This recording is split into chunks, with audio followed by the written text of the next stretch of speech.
नमस्कार दोस्तों, SK classes YouTube channel में आप सभी का हार्दिक स्वागत है। पिछले वीडियो में हमने मौर्य साम्राज्य के विषय में डिटेल से अध्ययन किया था, जिसके अंतर्गत मौर्य काल के समय कौन कौन सी घटनाएं हुई थी, कौन कौन से ग्रंथों की रचना हुई थी, कौन कौन से शासक हुए थे। इन सभी के विषय में हमने पिछले वीडियो में बात कर ली थी। आज इस वीडियो में हम मौर्य काल से संबंधित कुछ इंपॉर्टेंट क्वेश्चन है वो डिस्कस करने वाले हैं, जो कि आपके RPSC first grade, RPSC second grade और अन्य जितने भी प्रतियोगी परीक्षाएं हैं उन सभी के लिए बहुत ही महत्वपूर्ण रहने वाले हैं। जिनके सिलेबस में इंडियन हिस्ट्री दे रखी है उनके लिए ये बहुत ही महत्वपूर्ण है। तो आइए शुरू करते हैं बिना देरी करते हुए। आज का हमारा पहला क्वेश्चन है, मौर्य वंश का संस्थापक, मौर्य वंश का संस्थापक किसको माना जाता है? ऑप्शन फर्स्ट है चंद्रगुप्त मौर्य, सेकंड है चाणक्य, थर्ड है बिंदुसार और फोर्थ है कौटिल्य। तो इस क्वेश्चन का राइट आंसर ऑप्शन फर्स्ट हो जाएगा। मौर्य वंश का संस्थापक है चंद्रगुप्त मौर्य को माना जाता है। और इससे संबंधित कुछ इंपॉर्टेंट फैक्ट है वो भी हम डिस्कस कर लेते हैं। चंद्रगुप्त मौर्य का जन्म 345 ईसा पूर्व को हुआ था। नंद वंश के अंतिम शासक घनानंद को हराकर चाणक्य ने चंद्रगुप्त मौर्य को शासक बनाया था। तो उस समय एक कहानी के रूप में हम देखते हैं कि सिकंदर जो महान थे उन्होंने आक्रमण, इंडिया पर आक्रमण करने वाले थे। इसकी जानकारी लेकर के चाणक्य हैं वो जाते हैं घनानंद के पास, लेकिन घनानंद उसको बेइज्जत करके निकाल देते हैं। इसके बाद में घनानंद है एक बच्चे को खेलते हुए देखते हैं जिसका नाम था चंद्रगुप्त मौर्य, और उसको बाद में क्या होता है कि घनानंद को हरा करके उस चंद्रगुप्त मौर्य को शासक वो चाणक्य के द्वारा बनाया जाता है। चंद्रगुप्त मौर्य का प्रधानमंत्री कौटिल्य था। कौटिल्य के उपनाम भी हमें ध्यान में रखने, इन्हें विष्णुगुप्त भी कहा जाता है, विष्णुगुप्त, और इन्हें हम चाणक्य कहते हैं। और इनके द्वारा एक पुस्तक लिखी गई थी, उस पुस्तक का नाम था अर्थशास्त्र, अर्थशास्त्र। कौटिल्य के द्वारा अर्थशास्त्र पुस्तक लिखी गई थी और इसका मुख्य जो विषय था वो था राजनीति, यानी कि जो अर्थशास्त्र पुस्तक थी इसका मुख्य विषय राजनीति था। तो ये इंपॉर्टेंट फैक्ट है वो हमें ध्यान में रखने हैं। नेक्स्ट क्वेश्चन है, चंद्रगुप्त मौर्य मगध की राजगद्दी पर कब बैठा था? ऑप्शन फर्स्ट है 321 ईसा पूर्व, सेकंड है 306 ईसा पूर्व, थर्ड है 326 ईसा पूर्व और फोर्थ है 305 ईसा पूर्व। तो इस क्वेश्चन का राइट आंसर ऑप्शन थर्ड हो जाएगा। चंद्रगुप्त मौर्य मगध की राजगद्दी पर 326 ईसा पूर्व बैठे थे। चंद्रगुप्त मौर्य 326 ईसा पूर्व मगध की राजगद्दी पर घनानंद को हरा करके बैठा था। चंद्रगुप्त मौर्य ने 305 ईसा पूर्व सेलुकस निकेटर को हराया था। सेलुकस ने अपनी पुत्री कार्नेलिया हेलेना का विवाह चंद्रगुप्त के साथ किया और 4 प्रांत काबुल, कंधार, हेरात, मकरान, ये 4 प्रांत इन्हें दहेज में दिए थे। यानी चंद्रगुप्त मौर्य है, इसके साथ में सेलुकस निकेटर ने युद्ध किया था और युद्ध में चंद्रगुप्त मौर्य विजेता हुए थे। उसके बाद में इनके मध्य समझौता हुआ था और उस समझौते में तय हुआ था कि जो सेलुकस निकेटर की पुत्री थी कार्नेलिया हेलन, इनके साथ में चंद्रगुप्त मौर्य का विवाह हुआ और 4 प्रांत काबुल, कंधार, हेरात, मकरान ये दहेज में दिए गए थे। और एक जो यूनानी दार्शनिक था मेगस्थनीज, वो चंद्रगुप्त मौर्य के दरबार में भेजा गया था और इन मेगस्थनीज के द्वारा एक पुस्तक लिखी थी जिसका नाम था इंडिका। बहुत ही फेमस पुस्तक है। नेक्स्ट है, मेगस्थनीज किस मौर्य शासक के दरबार में रहता था? मेगस्थनीज किस मौर्य शासक के दरबार में रहता था? ऑप्शन फर्स्ट है अशोक, सेकंड है बिंदुसार, थर्ड है चंद्रगुप्त मौर्य और फोर्थ है उपगुप्त। और इस क्वेश्चन का राइट आंसर ऑप्शन थर्ड हो जाएगा। चंद्रगुप्त मौर्य के दरबार में मेगस्थनीज रहते थे जो कि यूनानी शासक थे और इनके द्वारा एक पुस्तक लिखी गई थी जिसका नाम मैंने पिछले क्वेश्चन में भी बताया, इंडिका नामक पुस्तक लिखी गई थी। मेगस्थनीज सेलुकस निकेटर का राजदूत था। मेगस्थनीज ने इंडिका नामक पुस्तक लिखी थी और इस पुस्तक में इंडिया के बारे में ही बताया गया है। प्लूटार्क के अनुसार चंद्रगुप्त मौर्य ने सेलुकस को 500 हाथी उपहार में दिए थे। ये भी इंपॉर्टेंट फैक्ट है कि प्लूटार्क के अनुसार हम बात करें तो चंद्रगुप्त मौर्य ने सेलुकस को 500 हाथी उपहार में दिए थे। नेक्स्ट है क्वेश्चन नंबर 4, चंद्रगुप्त मौर्य ने गुरु भद्रबाहु से किस धर्म की दीक्षा ली थी? ऑप्शन फर्स्ट है हिंदू धर्म, सेकंड है जैन धर्म, थर्ड है बौद्ध धर्म और फोर्थ है इनमें से कोई नहीं।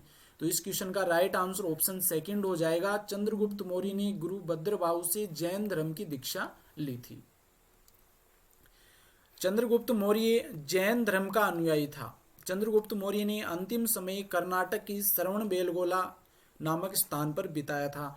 तो जब इनमें वृद्धावस्था आ गई थी तो उस समय इनके जो जैन गुरु थे भद्रबाहु, इनके साथ में चंद्रगुप्त मौर्य कहाँ पर चले गए थे? श्रवणबेलगोला चले गए थे। ये स्थान पड़ता है कर्नाटका में, और इस स्थान पर अपना अंतिम समय व्यतीत किया था। और चंद्रगुप्त मौर्य की मृत्यु है 298 ईसा पूर्व इनकी मृत्यु हो गई थी।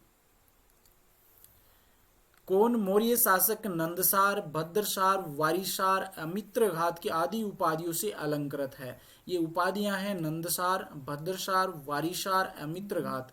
ये कौन सा मौर्य शासक है जिसकी उपाधियां हैं? ऑप्शन फर्स्ट है अशोक, सेकंड है बिंदुसार, थर्ड है चंद्रगुप्त मौर्य और फोर्थ है उपगुप्त। तो इस क्वेश्चन का राइट आंसर ऑप्शन सेकंड हो जाएगा। बिंदुसार को ही हम नंदसार, भद्रसार, वारिसार, अमित्रघात नामों से जानते हैं। चंद्रगुप्त मौर्य के पश्चात मगध की गद्दी पर बिंदुसार बैठा था। बिंदुसार का वायु पुराण में भद्रसार तथा जैन ग्रंथों में सीएसएन नाम से पुकारा गया है। तो ये इंपॉर्टेंट है, इनके नाम आपको ध्यान में रखने हैं कि बिंदुसार को वायु पुराण में भद्रसार कहा गया है और जैन ग्रंथों में सीएसएन नाम से पुकारा गया है। चीनी ग्रंथों में बिंदुसार को बिंदु वाला कहा गया है। इतिहासकारों के अनुसार बिंदुसार के 100 पुत्र माने जाते हैं। सबसे बड़े पुत्र का नाम सुसीम था, जिसका यहाँ पर सुमन लिखा हुआ है, तो ये सुसीम है, सुसीम था। बिंदुसार ने सीरिया सम्राट एंटियोकस से किन 3 वस्तुओं की मांग की थी? ये इंपॉर्टेंट क्वेश्चन है, कई बार एग्जाम में रिपीट हो चुका है। बिंदुसार ने सीरिया के सम्राट एंटियोकस से किन 3 वस्तुओं की मांग की थी? ऑप्शन फर्स्ट है मीठी मदिरा, सेकंड है सूखी अंजीर, थर्ड है एक दार्शनिक और फोर्थ है उपयुक्त सभी। तो यहाँ पर हमारा ऑप्शन फोर्थ है, ये राइट हो जाएगा। बिंदुसार ने सीरिया के सम्राट एंटियोकस से मीठी मदिरा, सूखी अंजीर, एक दार्शनिक ये सभी मांगे थे।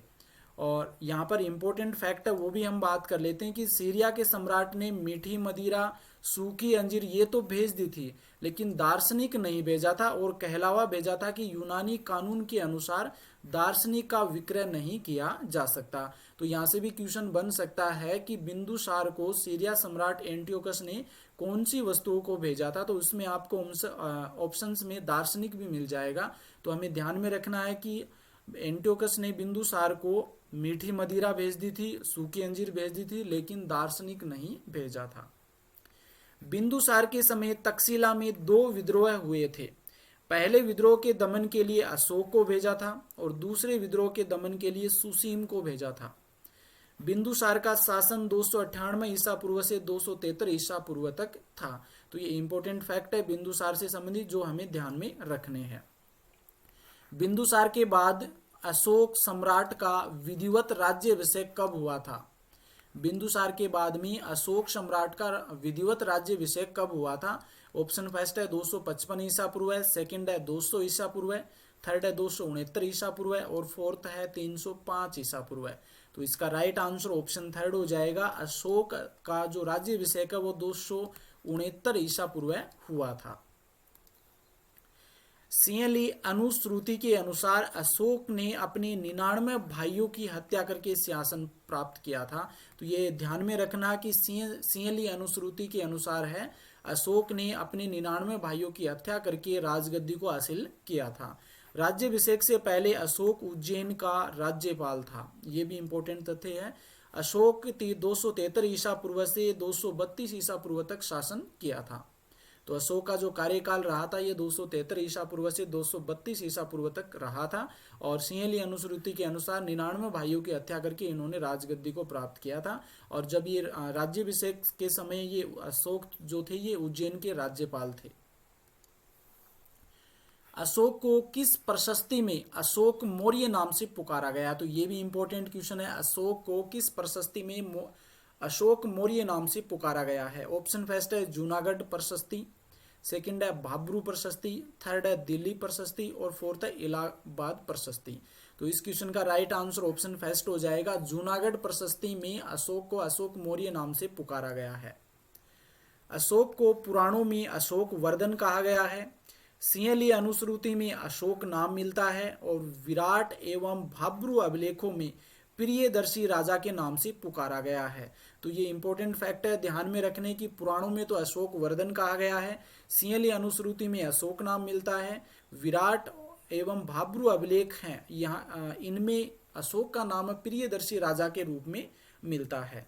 अशोक ने अभिषेक के 8वें वर्ष लगभग 261 ईसा पूर्व में कलिंग पर आक्रमण किया और तोसली राजधानी पर अधिकार कर लिया था। तो ये भी क्वेश्चन पूछा जा सकता है कि अशोक ने अपने राज्याभिषेक के 8वें वर्ष में कलिंग पर आक्रमण किया था 261 ईसा पूर्व, और आक्रमण के बाद में इन्होंने तोसली राजधानी को अपने अधिकार में ले लिया था। और इसी कलिंग युद्ध में बहुत ही विशाल, बहुत ही भयंकर नरसंहार हुआ था, और इसे देख करके अशोक का मन द्रवित हो गया और कभी जीवन में युद्ध न करने की प्रतिज्ञा इसी कलिंग युद्ध के बाद में ली थी। उपगुप्त नामक बौद्ध भिक्षु ने अशोक को बौद्ध धर्म की दीक्षा दी थी। उपगुप्त नामक एक बौद्ध भिक्षु थे जिन्होंने अशोक को बौद्ध धर्म की दीक्षा दी थी। नेक्स्ट है अशोक महान बराबर की पहाड़ियों में किस गुफा का निर्माण नहीं करवाया था। ये नहीं हमें ध्यान में रखना है कि इनमें 4 ऑप्शन दे रखे हैं, इनमें से 4 में से 3 ऐसी गुफाओं के नाम है जिनका निर्माण अशोक ने बराबर की पहाड़ियों में करवाया था, और इनमें से एक ऐसी है जिसका निर्माण अशोक ने नहीं करवाया था, वही हमें देखना है। ऑप्शन फर्स्ट है कर्ण चौपड़ गुफा, सेकंड है सुदामा गुफा, थर्ड है विश्व की झोपड़ी गुफा, और फोर्थ है पोली की गुफा। तो इस क्वेश्चन का राइट आंसर ऑप्शन फोर्थ हो जाएगा। पोली की गुफा का निर्माण है सम्राट अशोक ने नहीं करवाया था, जबकि कर्ण चौपड़ गुफा, सुदामा गुफा और विश्व झोपड़ी गुफा इनका निर्माण सम्राट अशोक ने करवाया था। बराबर की पहाड़ियां बिहार के गया नामक जिले के सुल्तानपुर में स्थित है। भारत में सर्वप्रथम शिलालेख का प्रचलन किस शासक के द्वारा किया गया था। सर्वप्रथम शिलालेख का प्रचलन, ऑप्शन फर्स्ट है अशोक महान, सेकंड है चंद्रगुप्त मौर्य, थर्ड है समुद्रगुप्त और फोर्थ है बिंदुसार। तो इस क्वेश्चन का राइट आंसर ऑप्शन फर्स्ट हो जाएगा। अशोक महान के द्वारा ही शिलालेख का प्रचलन सबसे पहले किया गया था। अशोक के शिलालेखों में ब्राह्मी, ख्रोष्टी, ग्रीक और अरामाइक लिपि का प्रयोग किया गया। तो ये भी इंपॉर्टेंट फैक्ट है कि जो अशोक के शिलालेख हैं उनमें कौन कौन सी लिपि का प्रयोग किया गया है। तो ब्राह्मी लिपि, ख्रोष्टी लिपि, ग्रीक लिपि और अरामाइक लिपि का प्रयोग किया गया है। अशोक के शिलालेखों की प्रथम खोज वो 1750 ईस्वी में टिफेंथलर नामक खोजकर्ता के द्वारा की गई थी। तो अशोक के शिलालेख हैं इनकी खोज वो टिफेंथलर नामक एक खोजकर्ता थे जिनके द्वारा की गई थी, और इसको सबसे पहले पढ़ने में जो सफलता प्राप्त की थी वो थे जेम्स प्रिंसेप, जिन्होंने सबसे पहले पढ़ने में सफलता प्राप्त की थी अशोक के शिलालेख को। कलिंग युद्ध तथा उसके परिणामों के विषय में अशोक के किस अभिलेख में जानकारी प्राप्त होती है। कलिंग युद्ध से संबंधित जो परिणाम है, इसके रिजल्ट क्या रहे थे कलिंग युद्ध की, और कलिंग युद्ध की जानकारी है ये अशोक के कौन से अभिलेख से प्राप्त होती है। ऑप्शन फर्स्ट है 12वें अभिलेख में, सेकंड है 14वें अभिलेख में, थर्ड है 9वें अभिलेख में और फोर्थ है 13वें अभिलेख में। तो इस क्वेश्चन का राइट आंसर ऑप्शन फोर्थ हो जाएगा। 13वें अभिलेख में कलिंग युद्ध का वर्णन किया गया है। कलिंग युद्ध का वर्णन है वो 13वें अभिलेख में किया गया है। आगे जो अशोक के अभिलेख कौन कौन से हैं उनकी हम एक एक करके बात कर लेते हैं। शिलालेख फर्स्ट की हम बात करें तो इसमें पशु बलि की निंदा की गई है, पशु बलि की निंदा की गई है। शिलालेख सेकंड की हम बात करें तो समाज कल्याण, मनुष्य व पशु चिकित्सा की बात की गई है। समाज कल्याण, मनुष्य व पशु चिकित्सा की बात वो शिलालेख 2 में की गई है, सेकंड में की गई है। शिलालेख 3 की हम बात करें तो अशोक के तीसरे शिलालेख से ज्ञात होता है कि उसके राज्य में प्रादेशिक राजुक युक्तों को, यानी कि ये 3 अधिकारी हैं, प्रादेशिक राजुक और युक्तों को हर 5वें वर्ष धर्म प्रचार हेतु भेजा जाता था, जिसे अनुसंधान कहा जाता है। बचत, धार्मिक नियम और अल्प व्यय को धम्म का अंग बताया गया है इसी शिलालेख 3 में। शिलालेख 4 की हम बात करें तो 4 में भेरी घोष की जगह धम्म घोष की घोषणा की गई है। भेरी घोष की जगह धम्म घोष की घोषणा वह शिलालेख 4 में की गई है। शिलालेख 5 की हम बात करें, 5 नंबर की, धर्म महामात्रों की नियुक्ति की जाती है। शिलालेख 5 में धर्म महामात्रों की नियुक्ति का वर्णन किया गया है और ये धर्म महामात्र है, ये प्रत्येक वर्ष जो प्रजा है उनसे कर वसूलने के लिए धर्म महामात्रों की नियुक्ति की जाती है। शिलालेख 6 की हम बात करें तो आत्म नियंत्रण की शिक्षा की बात शिलालेख 6 में बताई गई है। शिलालेख 7 और 8 में अशोक द्वारा तीर्थ यात्राओं का जो वर्णन है वो 7 और 8 में मिलता है। शिलालेख 9 नंबर में सच्ची भेंट व सच्चे शिष्टाचार का वर्णन है, शिलालेख 9 में मिलता है। शिलालेख 10 की हम बात करें तो राजा व उच्च अधिकारी हमेशा प्रजा के हित में सोचे, ये शिलालेख 10 में इसकी जानकारी मिलती है। शिलालेख 11 की हम बात करें तो धर्म की व्याख्या और धर्म के वरदान को सर्वोत्तम बताया गया है, शिलालेख 11 में। शिलालेख 12 में स्त्री महामात्रों की नियुक्ति व सभी प्रकार के विचारों के समान की बात कही गई है। शिलालेख 12 में स्त्री महामात्रों की नियुक्ति और सभी प्रकार के जो विचार हैं उनके सम्मान की बात कही गई है।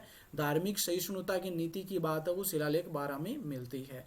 शिलालेख 13 में कलिंग युद्ध का वर्णन किया गया है, अशोक द्वारा हृदय परिवर्तन और इसके बाद में हृदय परिवर्तन के बाद में जो पड़ोसी राजे हैं इनका वर्णन भी शिलालेख 13 में मिलता है। शिलालेख 14 में धार्मिक जीवन जीने की प्रेरणा की बात कही गई है, शिलालेख 14 में। तो ये 14 शिलालेख हैं जो अशोक के द्वारा इनका निर्माण किया गया है और इनमें धर्म के प्रचार के लिए कुछ इंपॉर्टेंट जो नियम है वो बताए गए हैं। शिलालेख फर्स्ट में पशु बलि की निंदा की गई है, सेकंड में समाज कल्याण मनुष्य व पशु चिकित्सा की बात की गई है, थर्ड में अशोक के तीसरा शिलालेख से ज्ञात होता है कि उसके राज्य में प्रादेशिक राज्यों युक्तों को हर 5वें वर्ष धर्म प्रचार हेतु भेजा जाता था जिसे अनुसंधान कहा जाता है। शिलालेख 4 में बेहरी घोष की जगह धम्म घोष की घोषणा की गई है।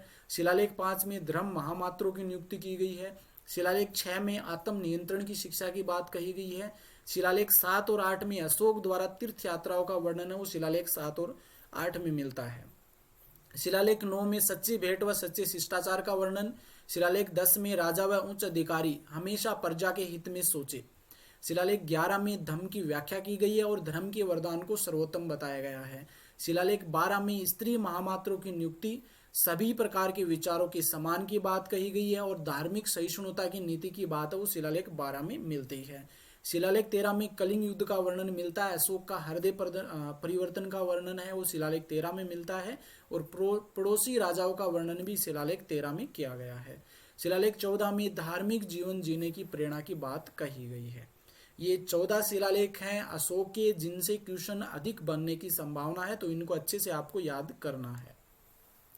नेक्स्ट है क्वेश्चन नंबर 12, निम्न में से किस मौर्यकालीन अभिलेख में दुर्भिक्ष काल, यानी कि दुर्भिक्ष का होता है अकाल, दुर्भिक्ष काल में सहायता प्रदान किए जाने का विवरण किया गया है।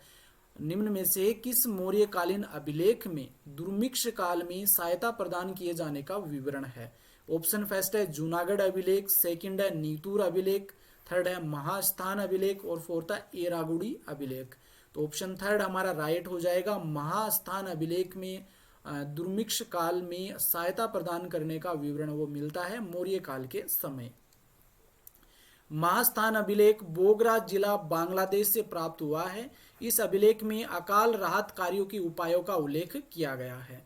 यह अभिलेख 3री शताब्दी ईसा पूर्व चंद्रगुप्त मौर्य से संबंधित माना जाता है। तो ये इंपॉर्टेंट फैक्ट है जो हमें ध्यान में रखने हैं। नेक्स्ट है क्वेश्चन नंबर 30, मौर्य काल की जानकारी निम्न में से किस ग्रंथ में नहीं मिलती है। नीचे ग्रंथों के नाम दे रखे हैं, इनमें से वो कौन सा ग्रंथ है जिसमें मौर्य काल से संबंधित जानकारी नहीं मिलती है।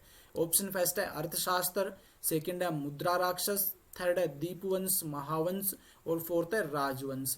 तो इस क्वेश्चन का जो राइट आंसर होगा ऑप्शन फोर्थ हो जाएगा।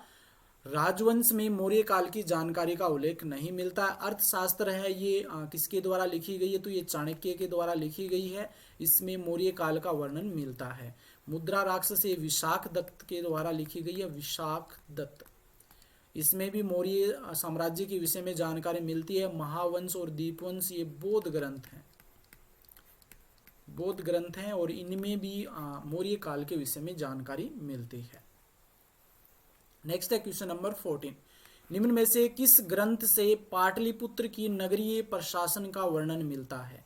पाटलिपुत्र की नगरीय प्रशासन का वर्णन कौन से ग्रंथ में मिलता है? ऑप्शन फर्स्ट है इंडिका, सेकंड है अर्थशास्त्र, थर्ड है मुद्रा राक्षस और फोर्थ है दीपवंश। तो इस क्वेश्चन का राइट आंसर ऑप्शन फर्स्ट हो जाएगा। इंडिका जो पुस्तक है इसमें पाटलिपुत्र की नगरीय प्रशासन का वर्णन मिलता है और ये पुस्तक किसके द्वारा लिखी गई है? ये मेगस्थनीज के द्वारा लिखी गई है, जो कि एक यूनानी दार्शनिक थे। नेक्स्ट है क्वेश्चन नंबर 15। अशोक ने प्रजा के नैतिक उत्थान के लिए आचार संहिता प्रस्तुत की और उसे उसके अभिलेखों में क्या कहा गया है? तो अशोक ने प्रजा के नैतिक उत्थान के लिए आचार संहिता प्रस्तुत की थी। उसकी जो अभिलेख है उसमें इस आचार संहिता को क्या कहा गया है? ऑप्शन फर्स्ट है नैतिक नियम, सेकंड है प्रजा रक्षा नियम, थर्ड है धम्म और फोर्थ है प्रार्थना विधि। तो इस क्वेश्चन का राइट आंसर ऑप्शन थर्ड हो जाएगा। अशोक के द्वारा जो नैतिक उत्थान के लिए आचार संहिता का निर्माण किया गया था, जो अभिलेखों में इसे धम्म कहा गया है।